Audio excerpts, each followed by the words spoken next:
Kumbe wewe mwanamke. Wewe kwani unielewe kama mimi ninachokwambia kwa mwenyekiti niko vipi? Mwenyekiti ni mtatuzi wenu nyinyi, ndo mimi. Sasa ukiniambia kuniletea ubishi sijui nini, na kuona wewe mwananchi gani?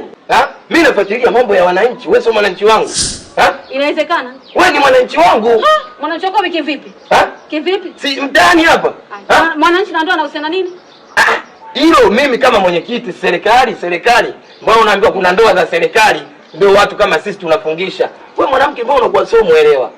Unajua unaongea na jamhuri. Tunata elimu. Elimu? Mimi na elimu kubwa. Yaani wewe unanitukana mimi? Watu wakasema mwenyekiti kafanya chochote hapa kwako kwenye kibanda chako. Sasa wewe nakushangaa. Upo vipi? Ueleweki. Wewe mwanamke gani? Ndio umekaa na kila kamwenzio huko. Wewe na yule kizibo, yule mzibwa tu. Mmejiweka huko mkajadili kujadili ndio yangu mimi au kujadili maisha yangu mimi. Kumbe wewe rasi wa mchongo. Mimi nikapiga hesabu naongea na rasi Aire kwa sababu mimi mwenyewe nilikuwa kipindi hiko. Rasi Aire Jamaica, nikaenda Johannesburg South Africa, nikaenda tena pale, nikaangalia, nikachukua last hizo unazoona nikawa nazo.